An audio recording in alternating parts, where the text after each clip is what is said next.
Assalamualaikum warahmatullahi wabarakatuh.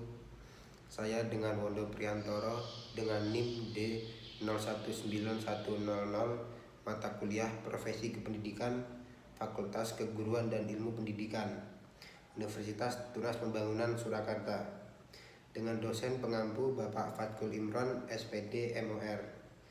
Di sini saya akan menjelaskan tentang kode etik profesi keguruan. Pengertiannya, kode etik profesi keguruan adalah norma yang harus diindahkan oleh setiap anggota profesinya dan dalam hidupnya di masyarakat, yang berisi tentang petunjuk-petunjuk yang harus dilaksanakan dan larangan-larangan yang tidak boleh dilaksanakan.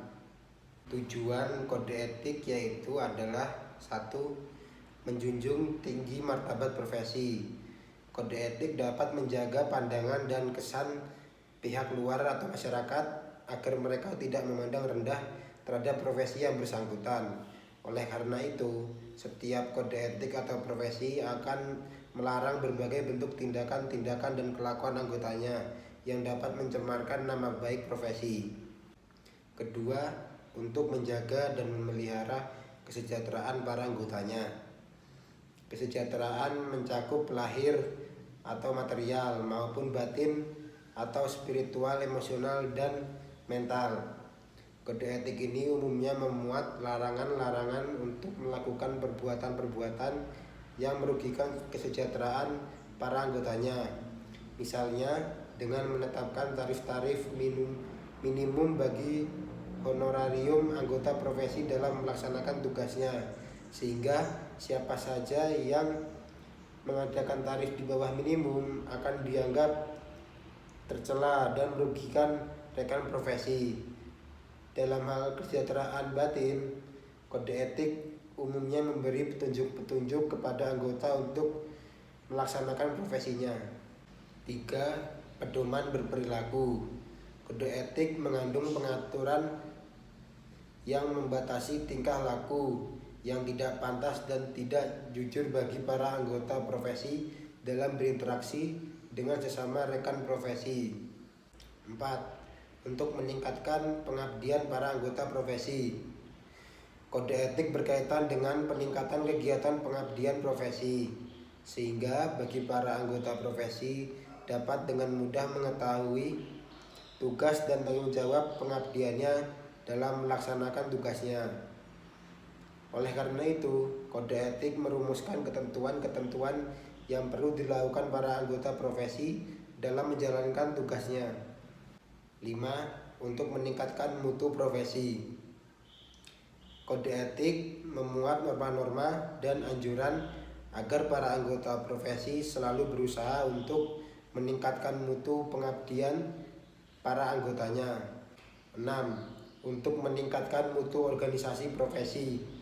Kode etik mewajibkan setiap anggotanya untuk aktif berpartisipasi dalam membina organisasi, profesi, dan kegiatan-kegiatan yang dirancang organisasi.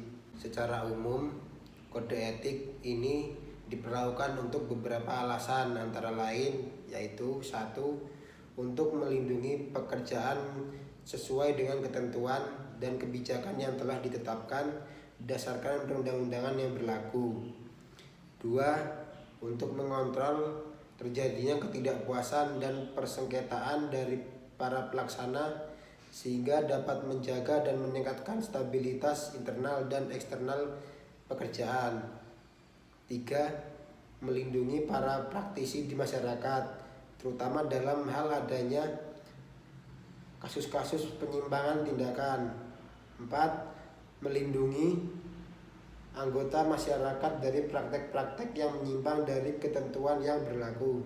Karena kode etik itu merupakan suatu kesepakatan bersama dari para anggota suatu profesi, maka kode etik ini ditetapkan oleh organisasi yang mendapat persetujuan dan kesepakatan dari para anggotanya. Khusus mengenai kode etik guru di Indonesia, PGRI atau Persatuan Guru Republik Indonesia telah menetapkan kode etik guru sebagai salah satu kelengkapan organisasi sebagaimana tertuang dalam anggaran dasar dan anggaran rumah tangga PGRI. Dalam kode etik guru Indonesia atau ADART PGRI 94 ada 9, dan di sini saya akan menjelaskan 4 diantaranya. Kode etik guru Indonesia. Yang pertama, guru harus memiliki dan melaksanakan kejujuran.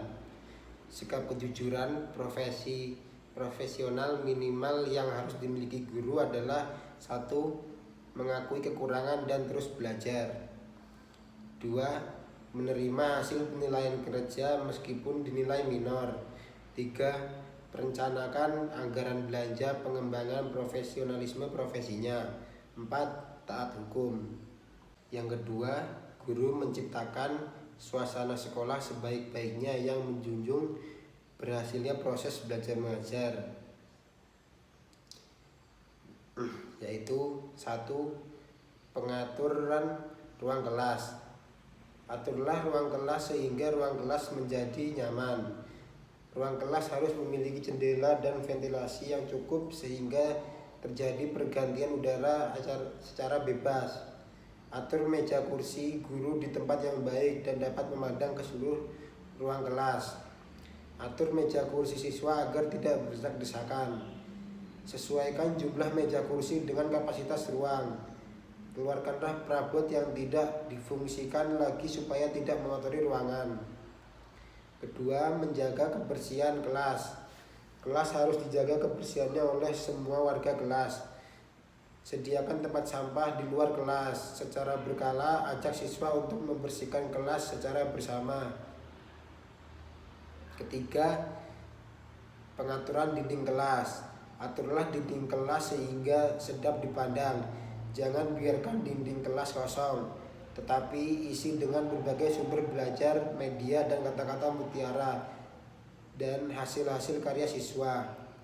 Dinding kelas yang tidak baik adalah bukan dinding kelas yang tanpa tempelan, tetapi dinding kelas yang bermanfaat sebagai sumber belajar. Catlah dinding kelas dengan warna-warna yang cerah, misalnya merah, kuning, biru, hijau. Hindari cat dengan warna yang kalem, misalnya coklat atau krem. 4. Atur meja dan kursi siswa dengan formasi yang berubah-ubah, paling tidak setiap 2 hari sekali. Perubahan formasi meja dan kursi siswa ini akan mempengaruhi pola interaksi antara guru dengan siswa maupun antara siswa dengan siswa lainnya. Dengan perubahan seperti ini, maka siswa tidak akan merasa bosan di kelas. Kelima, buatlah sudut baca atau perpustakaan kelas yang menjamin siswa untuk aktif membaca dan menelusuri informasi. Isi perpustakaan kelas dengan bacaan-bacaan yang menarik yang sesuai dengan usia siswa. Buku-buku di perpustakaan kelas ini jangan hanya buku pelajaran saja, tetapi sebaiknya adalah buku-buku yang menarik dan inspiratif. 6. Menghindari kebisingan. Kebisingan merupakan masalah yang dihadapi oleh sekolah-sekolah yang ada di perkotaan. Biasanya sekolah-sekolah yang ada di perkotaan memiliki bangunan ruang kelas yang dekat dengan jalan raya. Karena sempit lahannya, untuk mengurangi kebisingan, tanamlah pohon-pohon. 7. Sediakan tempat bersosialisasi.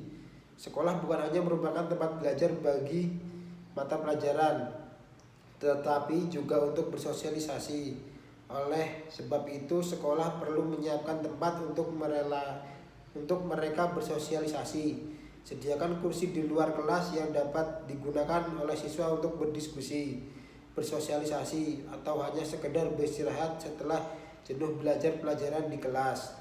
Ketiga, guru secara pribadi dan bersama-sama mengembangkan dan meningkatkan mutu dan martabat profesinya. Guru harus menjaga nama baik profesinya agar tidak dipandang sebelah mata oleh orang lain. Keempat, guru secara bersama-sama memelihara mutu organisasi PGRI sebagai sarana perjuangan dan pengabdian. Sesama guru jadi harus menjaga nama baik PGRI dengan baik.